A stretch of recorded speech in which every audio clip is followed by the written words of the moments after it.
न्यायालय परिसर लखनऊ में समय लगभग 3:50 से 3:55 के बीच में संजीव माहेश्वरी उर्फ जीवा, जो कि मुजफ्फरनगर का मूल निवासी था, गोमती नगर लखनऊ के 2015 के एक हत्या तथा SC/ST के केस के संबंध में,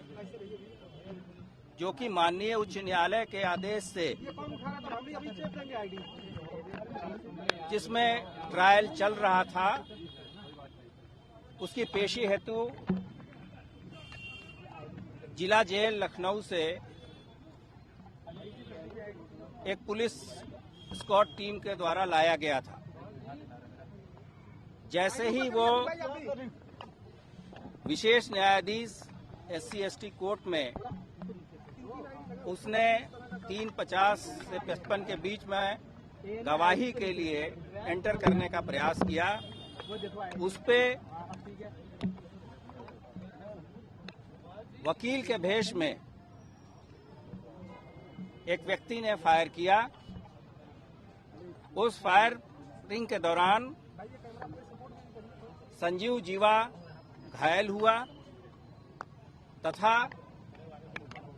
स्क्वाड में आए 2 हेड कांस्टेबल, जिनका नाम क्रमशः कमलेश और लाल मोहम्मद है, उन्हें भी चोट आई तथा बरामदे पे एक अन्य महिला, जो कि अपने ससुर के बेल हेतु आई थी, उसका बच्चा भी बैठा था, 1.5 साल की बच्ची, वो भी घायल हुई तथा उस महिला को भी थोड़ी चोट पहुंची है। संजीव जीवा का उपचार के दौरान उसकी मृत्यु हुई है तथा दोनों पुलिस के कांस्टेबल तथा महिला, जिसका नाम नीलम है, वो खतरे से बाहर है तथा 1.5 साल की बच्ची, जिसका नाम लक्ष्मी है, वो उसकी स्थिति स्थिर बनी हुई है। राज्य सरकार की तरफ से उस बच्ची के और घायलों के इलाज के बेहतर से बेहतर व्यवस्था करने के निर्देश मिले हैं और इस संबंध में चिकित्सकों की टीम लगातार कार्य कर रही है। संजीव माहेश्वरी और जीवा एक IS गैंग नंबर 1 का मुख्य सदस्य और लीडर रहा है तथा इसके गैंग में लगभग 36 सहयोगी हैं। स्वयं की इसकी क्रिमिनल हिस्ट्री 25 अभियोग इस पे जघन्य अपराधों के दर्ज हैं तथा इसका जो एरिया ऑफ ऑपरेशन है वो पश्चिमी उत्तर प्रदेश, फर्रुखाबाद और लखनऊ के आसपास रहा है। इसका नाम कुछ महत्वपूर्ण केसेस में भी आया है, जिसमें कि कृष्णानंद राय, जो पूर्व विधायक रहे हैं, तथा ब्रह्मदत्त द्विवेदी जी, जो पूर्व मंत्री रहे हैं, उनकी हत्या में, तथा एक कारोबारी और अमित दीक्षित के भी हत्या में इसका नाम आया है। 2 अभियोगों में इसे आजीवन कारावास की सजा है और लगातार 2003 से ये जेल में था। इसमें से एक केस फर्रुखाबाद का है तथा दूसरा केस हरिद्वार का है। सर, आरोपी के इसके गैंग के सहयोगियों के जब माफियाओं के विरुद्ध कार्रवाई की गई है, उसके 4 करोड़ से अधिक की संपत्ति जब्त की गई है। मारने वाला व्यक्ति जिसने की गोली चलाई थी, उसको वहां पे मौजूद पुलिसकर्मियों तथा अधिवक्ताओं के द्वारा उसको ओवरपावर किया गया और उस दौरान उसे चोट भी आई है। इसका इलाज भी कराया जा रहा है। पूछताछ पर इसका नाम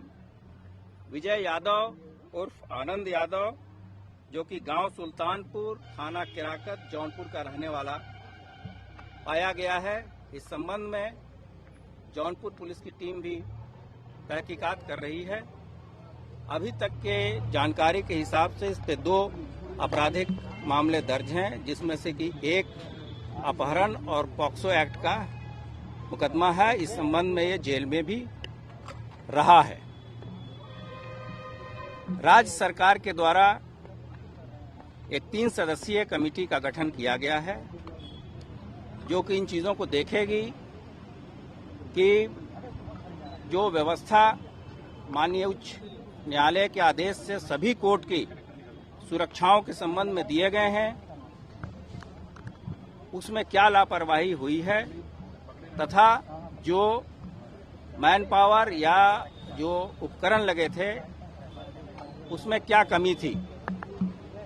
जो स्थानीय स्तर पे जो एसओपी बनी थी कि किस तरह से यहाँ कोर्ट परिसर में आने जाने वाले व्यक्तियों की चेकिंग की जाएगी, उसमें कितना अनुपालन हुआ क्या नहीं हुआ, इस संबंध में विस्तृत आख्या कमेटी के द्वारा शासन में प्रेषित किया जाएगा। इस कमेटी एसआईटी की अध्यक्षता Mohit Agarwal ADG technical service कर रहे हैं और उनकी सहायता के लिए ज्वाइंट सीपी क्राइम लखनऊ के नीलाब्ज चौधरी तथा आईजी अयोध्या परिक्षेत्र श्री प्रवीण कुमार भी उस कमेटी में शामिल हैं। यहाँ जो कमियां हुई हैं उस संबंध में पुलिस कमिश्नरी स्तर पे कार्रवाई की जाएगी। इसके साथ ही साथ पुलिस महानिदेशक ने पूरे प्रदेश में जो कोर्ट की सुरक्षा में लोग लगे हैं उस हेतु जिला मजिस्ट्रेट, माननीय जनपद न्यायाधीश तथा बार के सम्मानित सदस्यों के साथ मिलके ये पूरी तरीके से जो उच्च न्यायालय के निर्देश हैं कोर्ट की सुरक्षा के बारे में, उसको पुनः परीक्षण तथा उसको